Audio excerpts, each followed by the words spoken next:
Mari kita bersama-sama tundukkan kepala kita berdoa.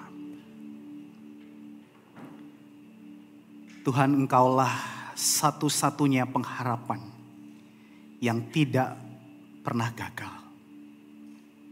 Kami bersyukur karena Engkau adalah Allah yang senantiasa menyatakan firman-Mu kepada setiap kami. Dan kami belajar untuk percaya bahwa firman-Mu tidak akan pernah gagal. Di dalam hidup ini Tuhan, kami sedang menanti untuk perjumpaan kekal bersama dengan Engkau, muka dengan muka. Tapi di dalam hidup yang sementara ini kami masih jalani, Tuhan, kami mau kami bisa melihat akan Tuhan. Maka tuntunlah kami seiring pemberitaan firman Tuhan ini kami dengarkan dan kami renungkan bersama-sama. Biarlah Tuhan yang berbicara kepada kami pribadi lepas pribadi. Terpujilah Tuhan, ini doa kami. Kami berdoa di dalam nama Tuhan Yesus Kristus. Amin. Shalom saudara. Bersyukur di dalam minggu pasca Paskah ini kita boleh terus melanjutkan pengharapan kita di dalam Tuhan yang telah bangkit saudara. Dan di dalam momen ini kita akan bersama-sama melanjutkan pembacaan firman Tuhan di dalam Injil Lukas pasal yang ke-24 dengan tema melihat Dia di jalan ke Emmaus. Nah, saudara, saya akan melampirkan di dalam slide terjemahan baru yang kedua sehingga kita bisa membaca secara bersama-sama. Lukas 24 ayat 13 sampai yang ke-35. Saya mengajak kita boleh membacanya secara bergantian. Saya membaca ayat 13, lalu saudara sekalian membaca ayat 14, demikian kita bergantian seterusnya. Lukas 24 ayat 13 sampai 35 secara bersama-sama dalam bahasa Indonesia terjemahan baru 2 sesuai tertera di layar saudara. Pada hari itu juga 2 orang dari murid Yesus pergi ke sebuah kampung bernama Emmaus yang terletak kira-kira 11 km dari Yerusalem.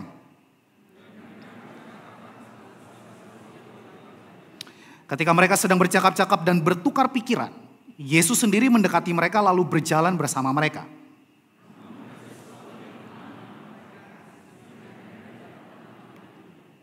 Yesus berkata kepada mereka, "Apakah yang kamu percakapkan sementara kamu berjalan?" Lalu berhentilah mereka dengan muka muram.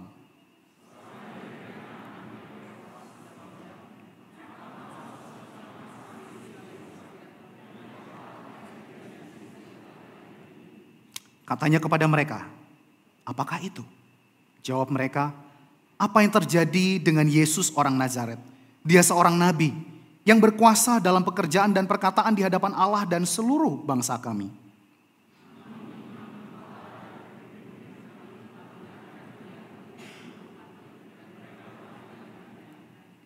Padahal kami dahulu mengharapkan bahwa dialah yang akan membebaskan bangsa Israel. Sementara itu, sekarang sudah hari ketiga sejak semuanya itu terjadi.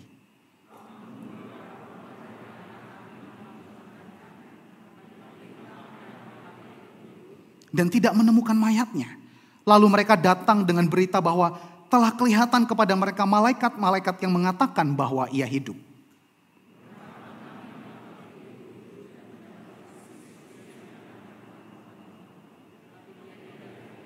Lalu ia berkata kepada mereka, "Hai kamu orang bodoh, betapa lambannya hatimu untuk mempercayai segala sesuatu yang telah dikatakan para nabi.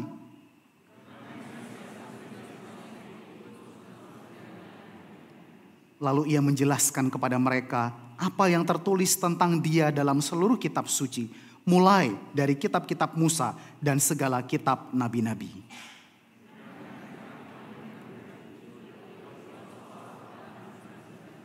Namun mereka sangat mendesaknya, katanya, "Tinggallah bersama kami, sebab hari telah menjelang malam dan matahari hampir terbenam."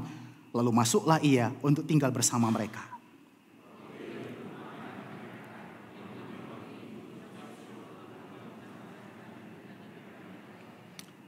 Ketika itu terbukalah mata mereka dan mereka pun mengenal dia. Tetapi ia lenyap dari tengah-tengah mereka.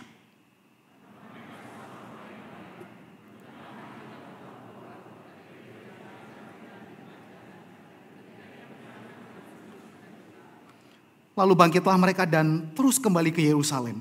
Di situ mereka mendapati ke-11 rasul itu dan orang-orang yang ada bersama mereka sedang berkumpul.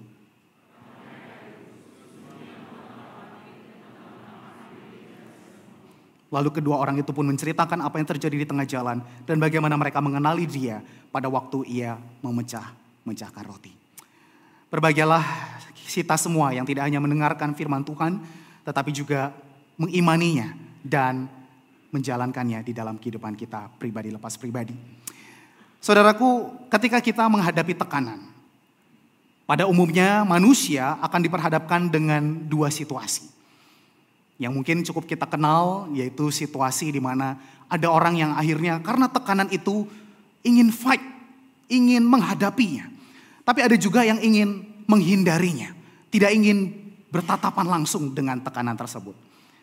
Tetapi saudara, menarik di dalam masa pandemi, dalam sebuah buku yang ditulis oleh pendeta Yoas Adi Prasetya, beliau sendiri mengalami situasi yang ternyata secara massal dihadapi oleh orang-orang pada masa pandemi. Yaitu tidak hanya fight or flight, tetapi juga menghadapi situasi yang namanya freeze, membeku. Saudara, ketika pandemi terjadi, mereka yang fight itu menunjukkan resistensi, menunjukkan agresi. Mereka menolak dan bahkan melakukan kekerasan. Mereka menolak akan terjadinya lockdown. Mereka bahkan tidak sedikit yang merasa tidak percaya dengan vaksin dan tidak mau dilakukan vaksinasi. Mereka curiga dengan adanya konspirasi dan lain sebagainya. Tapi mereka yang flight, mereka cenderung sudah, saya tidak mau ikut campur, saya intinya apa yang diberitakan, oke, saya menghindari saja. Saya menghindari tempat keramaian, saya menjaga ketat seminimal mungkin supaya tidak ada interaksi, tidak ada orang keluar masuk dari rumah. Mereka menghindari segala potensi tekanan itu. Tapi saudara, ada satu kondisi lagi di mana orang itu menjadi freeze. Kondisi di mana mereka kewalahan dengan semua informasi. Mereka mengalami ketakutan yang begitu berlebihan. Sehingga secara mental mereka menjadi shutdown. Mereka kesulitan untuk mengambil keputusan. Nah, saudara, khususnya ini terjadi kepada orang-orang yang terdekatnya itu dipanggil oleh Tuhan karena COVID-19. Saudara, paman saya adalah salah satu orang yang dipanggil oleh Tuhan di dalam momen itu. Dan ketika ia terbaring di rumah sakit, sepupu saya dilarang masuk di dalam momen-momen menjelang nafas terakhirnya. Mereka dilarang untuk berada di dalam satu ruangan, dilarang untuk making contact, dilarang untuk bersentuhan. Bahkan ketika denyut nadi itu semakin kecil, mereka bahkan tidak diberikan kesempatan untuk mengucapkan perpisahan. Saudara, momen itu membuat kami sekeluarga freeze. Kami melawan tidak bisa. Kami mau kabur juga tidak mungkin. Nah, saudaraku, di dalam berbagai konteks kehidupan lainnya, rupanya kita terkadang bisa mengalami berbagai situasi yang membuat kita menjadi membeku. Kita seperti ada dalam sebuah persimpangan yang membuat kita tidak bisa mengambil keputusan di dalamnya. Dengan jujur kita mau menghadapi tidak bisa. Kita mau mundur, kita mau mengambil keputusan yang lain, kita juga tidak berani. Saudara, kita berada di dalam persimpangan sosial.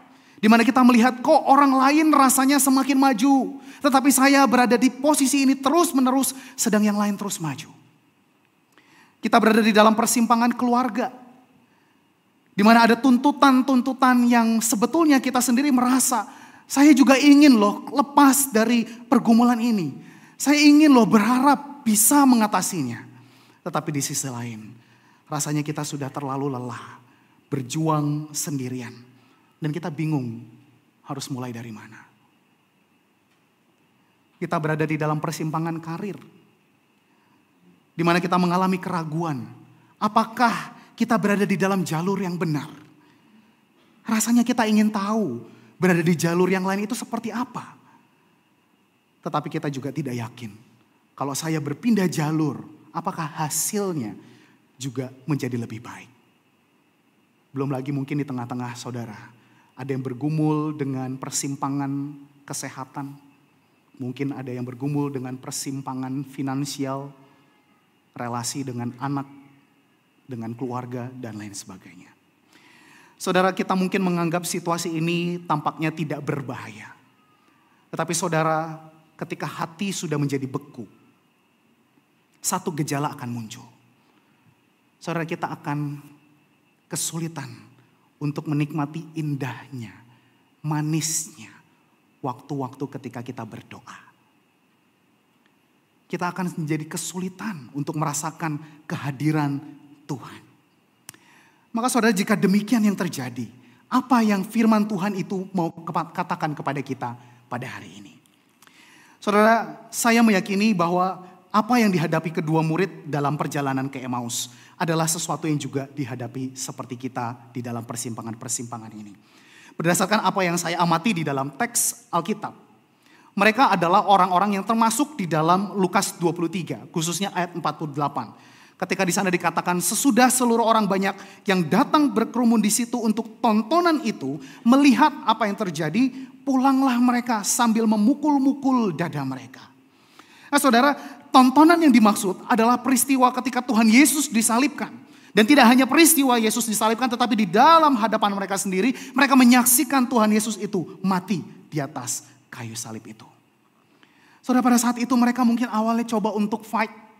Mereka tetap berusaha untuk bertahan di sana dan juga mungkin menanti-nantikan apakah sang pribadi yang mereka percayai sebagai Tuhan pada detik-detik terakhir dia akan menunjukkan kuasanya sebagai Tuhan. Dia akan do something dan menunjukkan yes, akulah Tuhan. Tetapi detik demi detik berlalu di atas kayu salib itu. Ayat 46 mencatat Tuhan Yesus menghembuskan nafas terakhirnya. Saudara, dengan itu pula harapan mereka mulai berakhir. Dari Golgota ke Emmaus, mereka pulang dengan memukul-mukulkan dada. Mereka berusaha menerjemahkan rasa sakitnya, mempercayai sesuatu dengan begitu kuat, namun ternyata mereka harus kehilangan harapan itu tepat di depan mata mereka sendiri. Tapi saudara, perjalanan dan percakapan mereka ke Emmaus, rupanya itu memberikan sebuah highlight yang berbeda. Yang membedakan mereka dengan murid-murid yang lain. Seperti saudara dalam Lukas 24 ayat yang ke-11. Para rasul ketika mendengar berita tentang kebangkitan Tuhan Yesus. Ada rasul-rasul yang akhirnya menganggap perkataan perempuan itu sebagai omong kosong. Dan akhirnya dia memilih untuk tidak percaya. Tetapi ayat ke-12. Ada murid Yesus yang lain yaitu Petrus. Mendengar berita tentang kubur Tuhan Yesus kosong. Maka dia dengan segera menghindari potensi keraguan itu untuk melihat secara langsung. Tapi saudara, kedua murid ini mengalami satu situasi yang berbeda. Dia menjadi freeze di dalam persimpangan itu. Meskipun Alkitab mencatat secara fisik mereka pergi meninggalkan Yerusalem. Namun bukankah di dalam ayat 17 itu kita melihat pertanyaan Tuhan Yesus di dalam perjalanan itu memberikan kita petunjuk bagaimana kedua murid itu terhenti, terdiam, dan muram. Saudara, di dalam persimpangan iman seperti para murid, seperti kita cenderung akan mengalami kondisi freeze atau membeku. Kita tidak tahu apa yang harus dilakukan kemudian. Dan yang bahkan mungkin satu pertanyaan yang tidak asing bagi kita, akhirnya kita dengan jujur pertanyakan. Apakah Tuhan itu ada? Apakah Tuhan benar-benar peduli? Apakah Tuhan benar-benar mengerti? Apakah Tuhan tahu apa yang sedang terjadi? Nah, saudara, saya bersyukur kejadian ini sangat penting bagi setiap orang yang percaya. Bahwa ketika ada murid Tuhan yang lari dari pengharapan itu, Alkitab mencatat bahwa ada pengharapan. Sebab Alkitab mencatat bahwa Tuhan Yesus ada. Dia adalah Allah yang turut hadir di dalam persimpangan iman kita. Dia ada, bahkan dia mendekatkan dirinya. Dia berjalan bersama setiap orang di tengah-tengah keraguan yang mereka miliki. Tapi saudara, perkaranya tidak berhenti di sini. Inilah yang menjadi iman kita, inilah yang menjadi pengharapan kita. Itulah yang sempat diharapkan oleh para murid. Tetapi saudara, bukankah kelanjutannya menunjukkan kepada kita apa yang terjadi kepada kedua murid itu perlu menjadi perhatian, sebab seringkali itu terjadi kepada kita. Saudara, di sana dicatat juga bahwa rupanya ada sesuatu yang menghalangi mata kita sehingga kita pada akhirnya tidak peka lagi terhadap keberadaan Tuhan. Saudara, bagi kita yang adalah pembaca teks Alkitab ini mungkin kita merasa gemas, saudara. Kok bisa-bisanya mereka ini para murid gak perhatikan dulu gitu loh. Siapa yang tiba-tiba nongol, yang tiba-tiba muncul bergabung dalam percakapan itu. Saudara, memang ada tafsiran yang menyebutkan bahwa Tuhan Yesus di dalam tubuh kebangkitannya memiliki wajah yang berbeda sehingga tidak bisa dikenali. Ada tafsiran yang lain juga menyebutkan bahwa Tuhan Yesus dengan sengaja menghalangi mata mereka sehingga mereka tidak bisa mengenali Dia. Tetapi saudara, teks Alkitab sendiri tidak spesifik menyebutkan keduanya. Tetapi di ayat yang ke-25 kita bisa menemukan sebuah petunjuk. Di mana Tuhan Yesus pada saat itu berkata kepada mereka, "Hai, kamu orang bodoh, betapa lambannya hatimu untuk mempercayai segala sesuatu yang telah dikatakan para nabi." Nah saudara, menurut saya nggak adil. Tidak adil jika Tuhan Yesus menyebut mereka bodoh, sedang dengan sengaja Dia menghalangi mereka untuk mengenali Dia. Nah, saudara, misalnya ya, orang tua dengan anak biasanya suka main game seperti ini. Saudara tahu apa yang ada di kantong saya? Yang KU1 jangan jawab. Saudara tahu apa yang ada di kantong saya? Kalau benar, saya kasih buat saudara. Ah, bodoh. Adil nggak saudara? Saya halang-halangin kan, tapi saya bilang bodoh. Adil nggak saudara? Nggak adil saudara. Padahal kalau tahu jawabannya saya kasih nih kunci mobil saudara. Kuncinya aja, mobilnya enggak ya, nanti saya bikin cadangan. Nah saudara, tidak adil. Tidak adil kalau Tuhan Yesus menyebut mereka bodoh sedangkan Dia menghalang-halangi ya saudara. Maka setelah saya mencoba menyelidiki, rupanya kata bodoh yang dipakai oleh Tuhan Yesus bukanlah bersifat hinaan terhadap seorang dengan kelemahan intelektualnya. Tapi ini adalah sebuah kegeraman atas willful ignorance, atas sebuah penolakan aktif terhadap kebenaran yang sudah dinyatakan kepada mereka.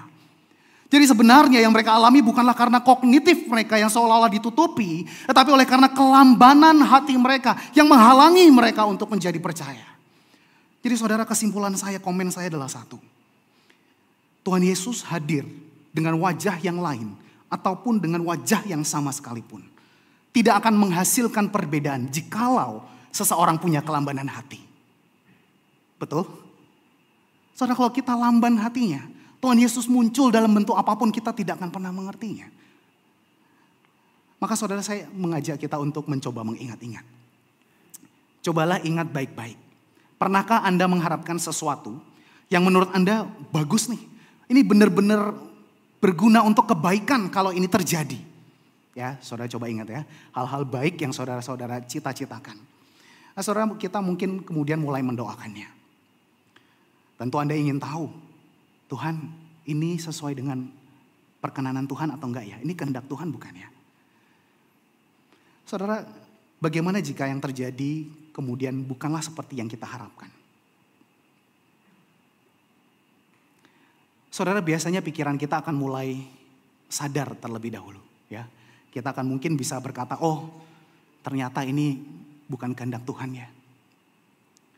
Tetapi apa yang terjadi dengan hati saudara? Hati kita lamban dalam mengikutinya. Hati kita cenderung masih terus berkata, kalau bisa ya Tuhan, kalau bisa. Kalau boleh ya Tuhan, kalau boleh deh, kalau boleh Tuhan. Nanti juga gak apa-apa kok Tuhan, tapi tolong ya Tuhan, tolong ya. Hati kita terus lamban padahal pikiran kita sudah tahu bahwa apa yang bukan menjadi kehendak Tuhan. Nah saudara, hal-hal seperti itu akhirnya membuat kita apa? Ngambek. Kita ngambek oleh karena tujuan-tujuan hidup kita tidak tercapai. Dan di dalam sikap kita yang ngambek kepada Tuhan, akhirnya kita mulai mengabaikan tujuan-tujuan Tuhan yang sedang mau dinyatakan di dalam hidup kita. Nah saudara, untuk hal-hal seperti ini kita harus bertobat dalam segala kelambanan hati kita. Sebab saudara, kelambanan hati itu berarti kita sebetulnya sedang menolak akan sebuah realita yang terjadi yang menyebabkan kita menolak segala konsep bahwa di seberang sana, di seberang kekecewaan kita, di di sana Tuhan juga ada. Kita udah cenderung mengkotakkan bahwa Tuhan itu ada, Tuhan itu bekerja, kalau apa yang saya mau itu terjadi. Sehingga ketika apa yang kita nggak mau itulah yang terjadi, kita menolak konsep bahwa Tuhan juga ada di sana. Nah, saudara, itulah yang terjadi. Kita seringkali nggak percaya bahwa Tuhan itu juga bisa mengerjakan hal-hal yang jauh lebih baik dari apa yang kita bisa pikirkan di seberang kekecewaan kita. Saudara, kekecewaan para murid pada saat itu adalah karena mereka mengharapkan bahwa Tuhan Yesus akan membebaskan bangsa Israel. Mereka berharap Tuhan Yesus akan ditinggikan sebagai raja. Oleh karena itu mereka menolak realitas bahwa Tuhan kok ditinggikannya justru di atas kayu salib. Mereka tidak mau menerima itu. Untuk itu saudara, kita perlu juga memeriksa diri kita kembali. Mungkinkah kita mendapati diri kita ketika kita merasa kita tuh udah mulai freeze. Kita tuh udah mulai beku sama Tuhan. Kita sudah mulai beku dengan pekerjaan-pekerjaan Tuhan. Kita tidak lagi berapi-api mengikut Tuhan. Saudara, bisa jadi itu disebabkan bahwa kita sedang berada di sebuah persimpangan. Bukan karena kita tidak percaya sama Tuhan. Tapi karena kita begitu mengharapkan sesuatu dengan cara kita. Dan akhirnya kita nggak rela memberikan ruang di mana Tuhan bisa bekerja di dalam bentuk-bentuk yang lain. Saudara, kebangkitan Tuhan Yesus itu menyatakan bahwa Allah tidak berhenti dalam misinya di atas kayu salib itu. Allah terus ingin bersekutu dengan kita. Allah itu ingin menikmati relasi baru yang telah dipulihkannya. Dan di sana ia peduli dengan setiap keraguan-raguan setiap kita. Saudara, jikalau menyimak perikop ini dengan baik, perjalanan ke Emmaus antara Kleopas dengan satu murid yang tidak disebutkan namanya, itu menunjukkan bahwa Tuhan tidak pernah melewatkan satu orang pun di dalam setiap pertanyaan dan keraguan-raguannya. Tuhan tidak membiarkan seorang pun stuck di dalam pertumbuhan imannya. Sebaliknya Tuhan selalu mau mendekat. Tuhan yang mau dan Dia yang sanggup mengubahkan hati yang lamban menjadi hati yang berkobar-kobar. Nah, saudara, bagaimana hal itu juga bisa kita alami, saudara? Ayat 32 menyebutkan, para murid pada saat itu saling bertatapan dan berkata, bukankah hati kita berkobar-kobar ketika Ia berbicara kepada kita di tengah jalan. Dan ketika Ia menerangkan kitab suci kepada kita. Nah, saudara, hal ini menunjukkan kepada kita bahwa di tengah persimpangan-persimpangan yang kita hadapi, maukah kita juga belajar untuk peka terhadap kehadiran Tuhan. Di tengah-tengah perjalanan apapun yang saudara dan saya sedang jalani saat ini. Mari kita mulai belajar untuk menjadi orang yang penuh penantian. Hopeful. Melihat setiap orang dengan wajah-wajah yang mungkin tidak kita duga. Kita hopeful. Jangan-jangan melalui orang-orang ini loh. Tuhan mau berbicara kepada saya. Jangan-jangan melalui orang-orang di sekitar saya ini loh. Bahkan mungkin orang-orang yang kita benci loh. Tuhan sedang menghampiri kita. Nah, saudara, ketika Tuhan sudah menyatakan, marilah kita belajar untuk firm by the word. Firman Tuhan sudah diberitakan kepada kita. Kehendaknya dinyatakan. Mari kita belajar untuk memegang teguh. Melangkah ketika firman Tuhan telah menentukan keputusan atau jalan yang Tuhan sudah tunjukkan kepada kita. Meskipun itu tidak selalu sesuai dengan keinginan kita. Tetapi satu hal yang saya percaya. Kalau Tuhan yang membuka jalannya, itu pasti akan membuat kita semakin mengenal Dia sebagai Tuhan. Saudara, momen ketika Tuhan Yesus kemudian lenyap di hadapan para murid, itu bukanlah setelah Dia selesai menjelaskan kitab suci. Betul? Ia pergi meninggalkan mereka setelah momen Ia mengambil roti. Ia mengucap syukur, lalu Ia memecah-mecahkannya dan memberikannya kepada para murid. Pada momen itulah mereka mengenal Dia. Saudara, tujuan Tuhan bukan hanya untuk membuat mereka tahu firman Tuhan. Tujuan Tuhan adalah untuk mereka tahu Dialah Tuhan. Saudara, momen perjamuan malam itu menjadi momen yang begitu spesial bagi Tuhan Yesus dan para muridnya. Sebab di momen itu para murid tahu Dialah Tuhan yang telah mempersembahkan dirinya untuk mereka, untuk saudara sekalian, dan juga untuk saya. Saudara, ketika Anda dan saya mengenal Dia sebagai Tuhan, maka setiap persimpangan itu bukan lagi menjadi titik yang menghentikan langkah kita. Setiap persimpangan justru akan menjadi sebuah tempat perhentian sementara, fellowship bersama dengan Tuhan. Untuk kita mulai bertanya, Tuhan, setelah ini kita kemana ya Tuhan? Saudara, itu menjadi satu momen yang berbeda. Ketika kita tidak menjadikan Dia sebagai Tuhan kita akan selalu kebingungan. Apalagi nih, apalagi nih, Tuhan mau apa lagi nih Tuhan? Karena kita mau agenda kita yang dijadikan tujuan, bukan? Tapi jika kita percaya sama agenda Tuhan, tujuan Tuhan, setiap persimpangan itu justru akan menjadi satu titik Tuhan. Wah, ada banyak pilihan. Saya bingung Tuhan, tapi saya percaya Engkau Tuhan. Tuhan, mau kemana kita Tuhan? Itu akan menjadi perjalanan yang sangat berbeda. Saudara, sejak Safi, anak saya yang berusia 2 tahun, mulai bisa diajak berbicara. Dia mulai bisa mengikuti apa yang kami bicarakan. Saya mulai ajak dia untuk memiliki pengenalan akan Tuhan Yesus. Di dalam doa-doa yang sederhana. Walaupun dia kalau manggil masih cus gitu. Belum bisa Tuhan Yesus, masih cus gitu ya.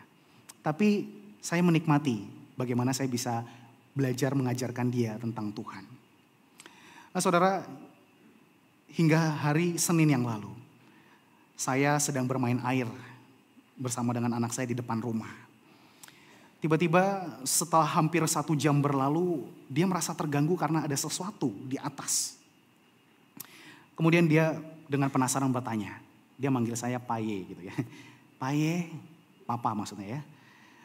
Itu di atas apa? Saya lihat ke atas. Atap? Bukan. Langit? Bukan. Pohon? Bukan. Itu yang goyang-goyang. Saya bingung nih apa nih goyang-goyang di atas ya. Saya lihat, saya mencoba mengerti apa maksud dia. Oh, kabel. Bukan. Saya putus asa saudara. Saya gak mungkin bilang UFO lewat itu kan gak mungkin. Saya bingung, saya diam aja. Lalu kemudian dia menjawab lagi. Itu Yesus. Saya langsung merinding saudara. Di satu sisi saya tahu anak seusia ini mulai suka berimajinasi. Tetapi saya gak mau iman saya sia-sia. Saya gak mau apa iman yang saya ajarkan kepada dia sia-sia. Maka saya lanjut bertanya. Oh, Tuhan Yesus lagi apa? Tuhan Yesus lagi kerja.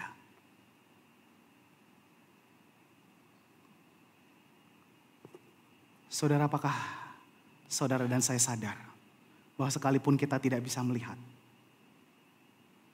tetapi Dia ada dan Dia bekerja. Momen itu saya gak peduli itu beneran atau gak beneran. Tapi saya merasa Tuhan sedang pakai untuk menegur saya. Sudah berapa lama kamu gak sadar kalau aku itu ada dan aku bekerja. Jangan takut. Meskipun engkau belum bisa melihatnya. Aku ada dan aku bekerja. Amin.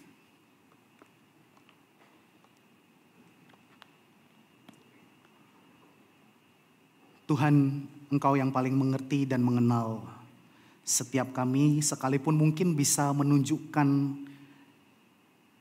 atau menampilkan diri yang cukup tenang di tengah-tengah orang di sekitar kami. Tetapi kami tidak bisa menutup hati kami di hadapan Tuhan. Sebab Engkau tahu setiap pribadi kami yang sedang berada di dalam persimpangan. Engkau tahu bahkan kami yang sudah mulai mencoba untuk mundur dari Tuhan.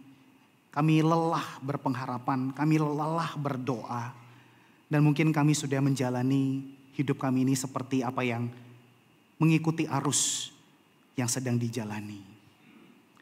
Tapi kami bersyukur Tuhan bahwa kepada pribadi yang tidak dikenal namanya pun, Engkau mau hadir mendengarkan setiap pertanyaan dan keraguan. Engkau mendampingi dan Engkau berjalan bersama dengan dia. Maka Tuhan, kami juga mau alami itu. Meskipun kami tidak bisa mengenali wujud bagaimana Engkau menyatakan dirimu kepada kami. Tapi kami mau melihat Engkau. Kami mau belajar peka akan Engkau Allah yang beserta dan yang berjalan bersama dengan kami.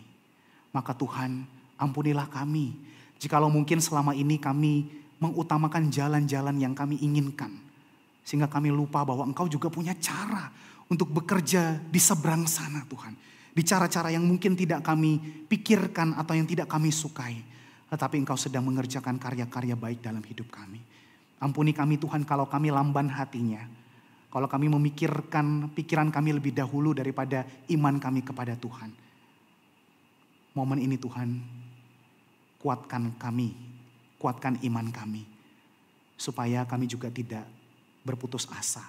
Bukalah mata kami Tuhan untuk bisa melihat setiap pimpinan Tuhan melalui pribadi-pribadi yang Engkau utus kepada kami. Terima kasih Tuhan, biarlah kegerakan Tuhan ini juga boleh menjadi cara Tuhan untuk kami pun bisa menjangkau orang-orang di sekitar kami. Kami gak pernah tahu kapan waktunya, kami gak pernah tahu perkataan apa yang tepat. Tetapi biarlah hati Tuhan itu ada dulu pada kami.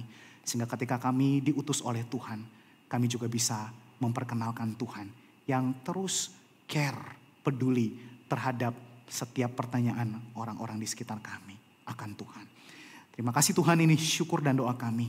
Pakailah kami Tuhan dan berjalanlah bersama dengan kami. Dalam nama Tuhan Yesus Kristus kami berdoa. Amin.